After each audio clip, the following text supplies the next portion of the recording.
Welcome back to WizNugs. Today we're talking about resiliency. Now let's start off by defining terms. When we say resiliency, we're talking about being able to bounce back after hard things that happen in life, to not fall to pieces when things are tough. So I was in a situation at church the other day where we were talking about how we can help young people build resiliency. Okay. Now, in this context, thinking about it, how many times do we hear stories of like youth just dealing with depression and anxiety and not knowing how to handle problems when they come up and just basically being fragile. Yeah. And that's something that news and bloggers and people on social media like to bring up as like a way of poking fun at the next generation. One of the most frequent criticisms that we hear about like the millennial generation is they're just a bunch of snowflakes. Sure. If you hurt their feelings, then they don't know how to handle it. And we hear about the epidemic of depression and anxiety and social disorders amongst Generation Z, or as I like to call them, the Zoomers. Right. That this is a really hard thing. Now, Gen X is one of those where it kind of gets basically just thrown to the wolves or pushed aside because that's how Gen X grew up generally, was just handle it. Deal with it. Yep. And so Gen X either handled it or didn't. And there's a lot of coping strategies involved that maybe aren't healthy, maybe they are, and you don't always find out until later, and it's just kind of a catch as catch can situation. Yeah, I've seen a lot of those videos, those memes out there on TikTok or whatnot like that, where it has the comparisons of the different generations. Gen X is always in the category of like, yeah, just leave them alone. Don't mess with them. Yeah. They'll be okay. They'll handle it. And it shows all the other ones, millennials and Gen Z and stuff like that, and how they handle it and how it goes from being something that Gen X just like, eh. And then it just, it goes down that slope of severity. In this conversation, we're talking about how to help youth be less fragile, be more resilient. How the kind of consensus around the room was, it's really hard to teach resiliency until you go through a hard thing. Right. That it's not until you've had, like, say, a death in the family that you learn to process grief. And similarly, it's not until you have like a big problem happen that you learn just how strong you are at being able to pick up the pieces. And maybe that's a Gen X like joke, is that, well, Gen X had to learn to pick up the pieces when they were kids because no one else was going to do it for them. Right. But I digress. I don't mean to make this completely a generational thing, but it really is that thought of, if nobody's teaching this, how are they going to learn? Well, I guess they'll pick up the pieces afterward and we'll learn who was resilient and who wasn't. Right. And so what comes to mind for me is, I don't want to say, well, you can't really learn it till you get there. I think that you can. I think there are some very specific steps that we can take that can help us be ready for those things when they come. So for me, I want to focus in on the word ready just for a moment. Because of the passing of my mother-in-law about a month or so ago, my wife is still trying to deal with it, right? And she has moments. We talked about in the grief video about the grief box and the ball bouncing around. Yep. Right? So she still has moments where that ball is pressed up against that button, and it's just, it's happening for a while, and that's fine. This is part of the process. But we had the conversation after one of the more recent breakdowns, and she was talking about, I thought I was ready. I thought I was ready for this. I had done all these things, and I knew that she was in this situation. I knew this was going on, and I thought I was ready. I said, okay, you were prepared. You weren't ready. And what I mean by that is that you knew it was coming. You did the things that you needed to do. You had the services set up. You had all of the family notifications sent out. You did what you needed to do to prepare for the event. Emotionally, you weren't ready for it, because it hit you like a ton of bricks. And even though you knew it was going to happen, even though you did the steps, you had prepared for it, you knew, okay, any day now. And then it happened, and then you fell to pieces, right? So you were prepared as best as you could be, but you weren't quite ready for it, because the realization of it hit you, your mom's gone, what am I going to do now? And then the panic and all that stuff came into place, even though you did everything you could to prepare for it. So there's always a difference for me in my clarification. You can prepare for things as much as you can.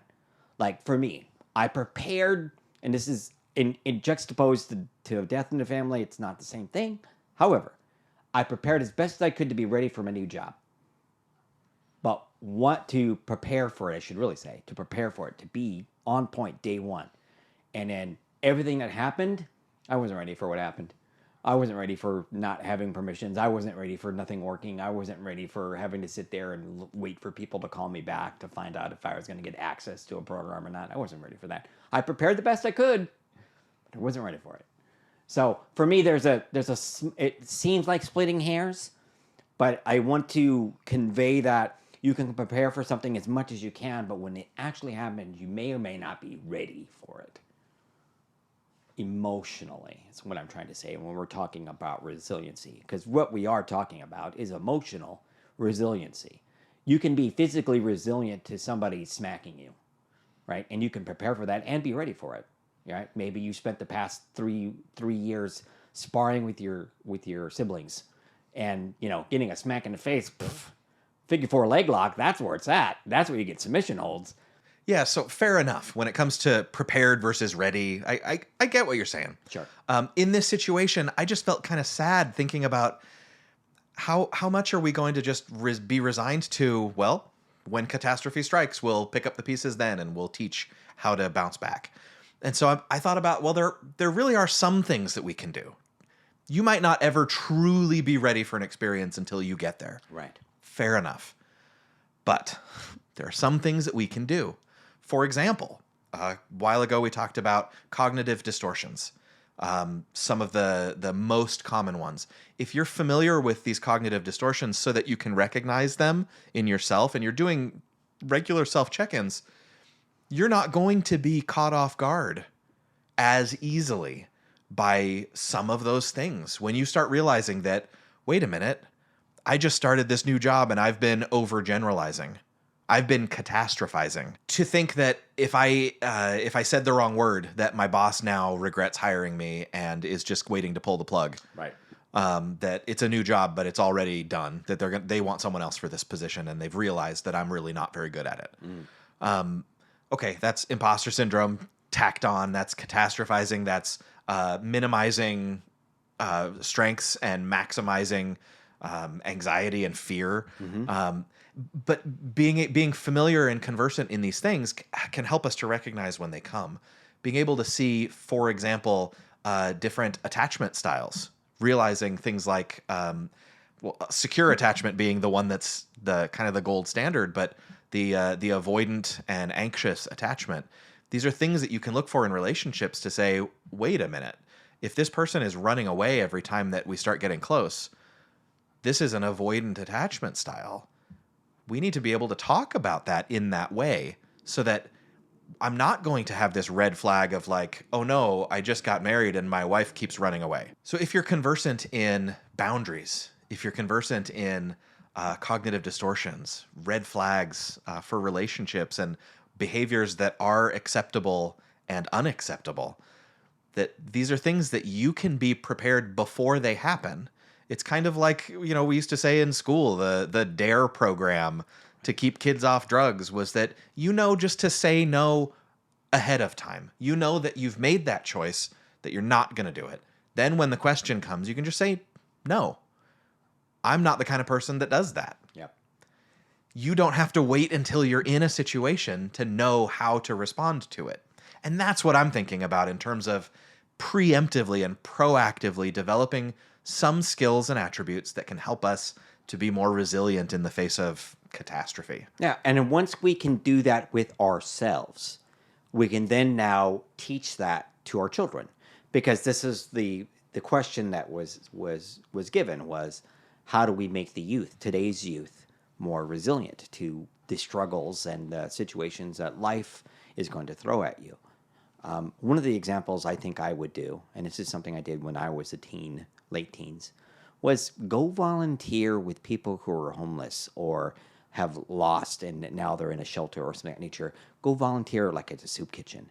Take your kids, take them with you. I understand from a kid's point of view, that was like the worst thing I had to do, right? And not trying to make a light of the situation. It's like, I don't want to do this. Why do I have to do this? It's not my fault they're homeless. But the point being is, you want to introduce to your children indirectly the hardships that could happen to anyone at any time. And to them to get, if not empathy, at least some sympathy. And to at least understand the plight of what people are going through, the hardship that these people are going through, where they're now homeless and are now dependent on the generosity and grace of others in order to be able to feed themselves, right? Because not every person who's homeless is in a situation caused by their own actions or inactions. Sure. Sometimes it's just something that just randomly happened because life happens. So they're not, your children will not be the homeless ones. They're not going to be the ones that are having to deal with it on a daily basis, but you expose them to it. And it also helps to learn empathy, to really internalize that. And that's a good thing because honestly, if you want your children to be resilient to the things that are going on in life, then they need to be able to understand that not everyone has the same life that they have. That allows them to have the understanding that there is different walks of life and people are subject to different things in their life based off of environment, based off of social status, based off of things that are out of their control. But they still have to deal with it and they have to become resilient. My kids are adults now, so I don't drag them along everywhere I go.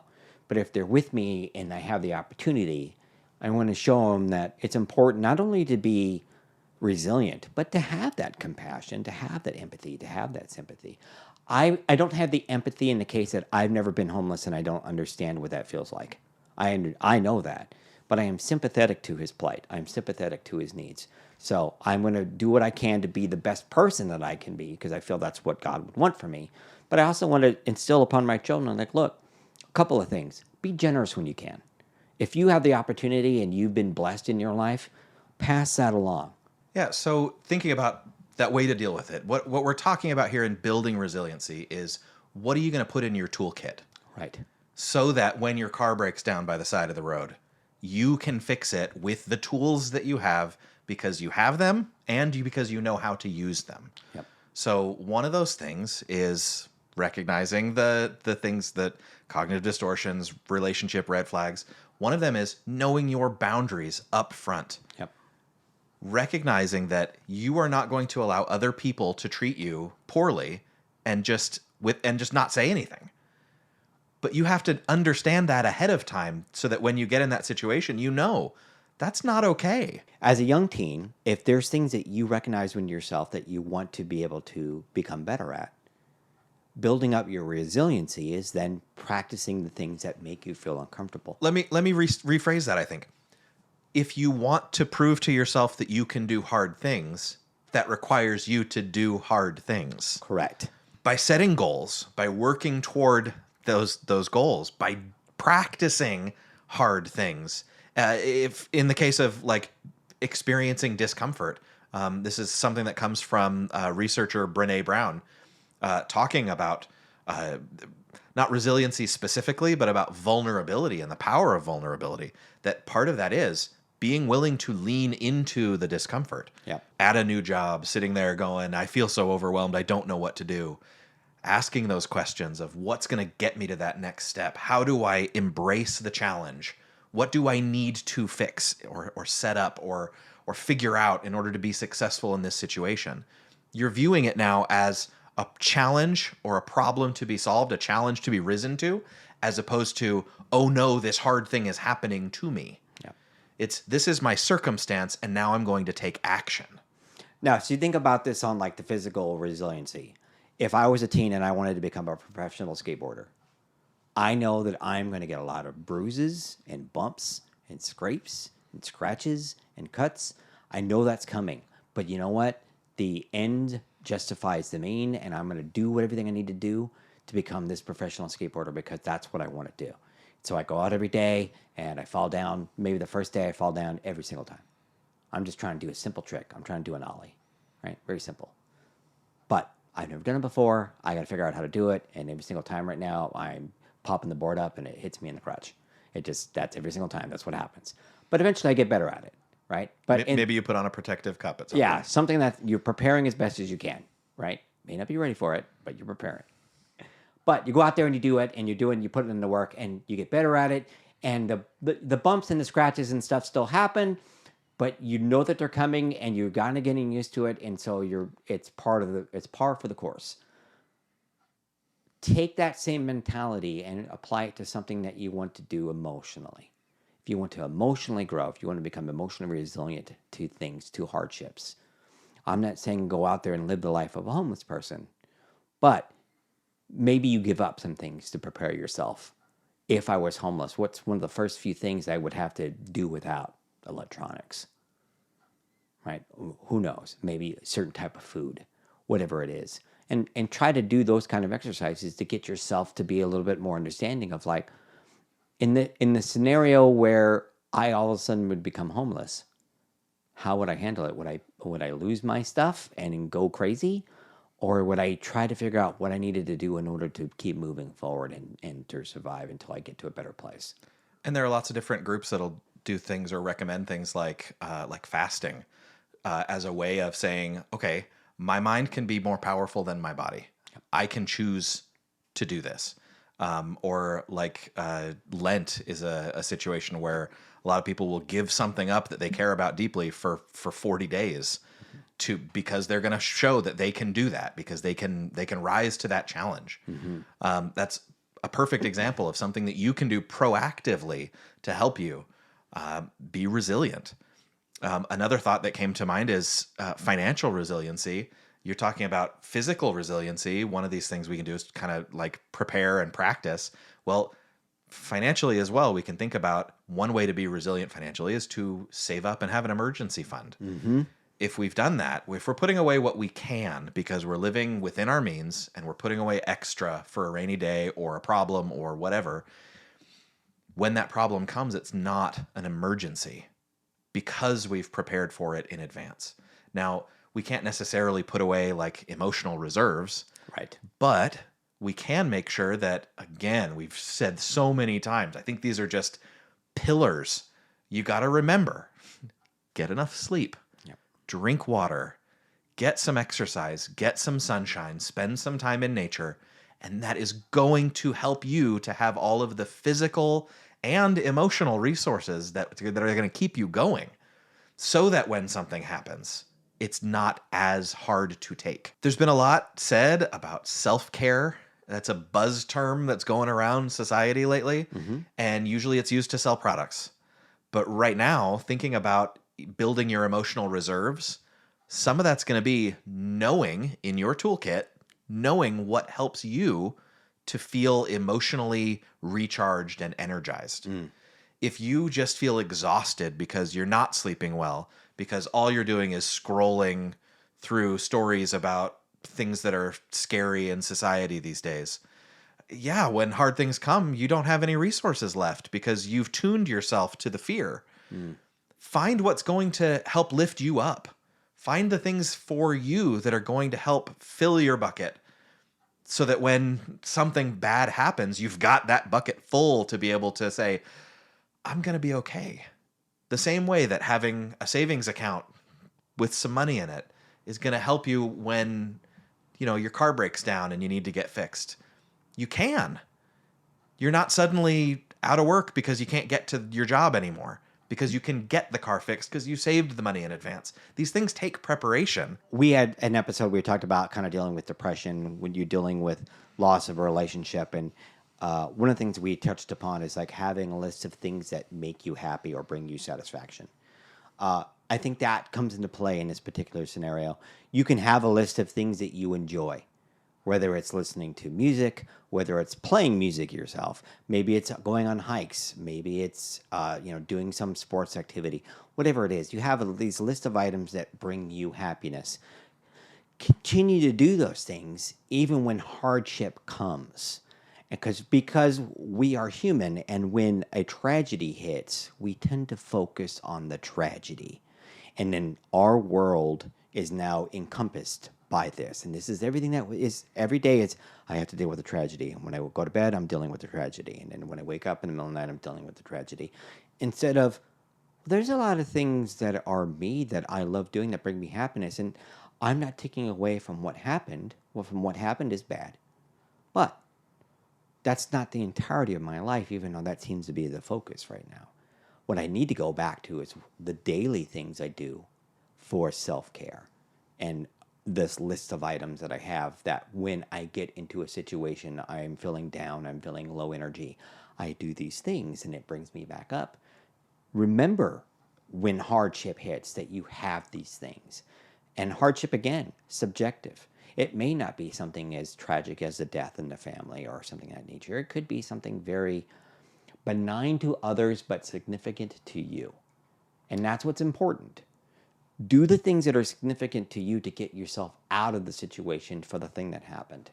That will teach you resiliency. That will teach you how to deal with it. Yes, this thing happened, but that does not have to be my focus. I have things that I have defined as important and healthy and happy to me that I can do so that I can make this focus while this is still here. Having a strong sense of identity can mean that in the face of hardship, that you don't collapse, that you don't break, because you know who you are. Yeah. You know what's going to make you you, and you know what's going to help you to be happy. You've built those emotional reserves by, as best you can, eating healthy, getting exercise, getting sunshine. It all plays in together. So how do we in advance help to have this? You've built good habits, which is building your reserve emotionally. Yeah. You've prepared yourself by knowing what you need to do, what your steps are that are going to help you feel solid and safe. And you've checked out the red flags. So you know when a cognitive distortion comes, you can say, hold on, is that really true? And challenge it in the moment, as opposed to waiting until you're in therapy years later. That lends itself to feelings aren't forever and thoughts don't define you. Knowing who you are, which who you were beforehand, is still who you are now. You just had another thing that happened, and now you take the things that you know about yourself and you apply them accordingly. It's like in The Lion King when Rafiki finds Simba and he's just wallowing in self-pity, going, I can't ever go back. I'm a different person. And then he gets that experience with his dad, and he goes, you forgot me. And he goes, no, I remember you every day. Yeah. No, you've forgotten who you are, so you've forgotten me. Right. Because you're my son, because you are a prince. You are not this wallowing in self-pity. You are a prince. That's such a powerful moment in a kid's cartoon show because it resonates. It's real. That's a real thing. If we remember who we are, Yep. we remember that we can rise to the occasion. When hard things happen, we can face them. We can move through the obstacles because we can hit these challenges. They're going to come. It's not a question of if they're going to come. It's a question of when. Yep. And we can be ready for them. So I guess really what we're saying is the best way to build resiliency is watch and listen to WizNugs on a regular basis. I agree with that 100%. So to sum up, there are things we can do to prepare before tragedy strikes. You can build your toolkit, know what your self-care items are going to be, know what the red flags are or distortions that might come in your life, and figure out what your boundaries are going to be so that when the problem arises, you're already ready for it. And don't forget to volunteer. Nothing helps us to see things from a different perspective than seeing those that are in more dire situations than we are. We want to thank you for coming in and watching us on WizNugs. And if you have any questions or any comments or have any suggestions on anything that you would like us to talk about, please feel free to leave a comment below. Thanks again, and we'll see you next time. Thanks for joining us today on WizNugs. If you liked what you heard, spread the word. For more information, head over to mywiznugs.com.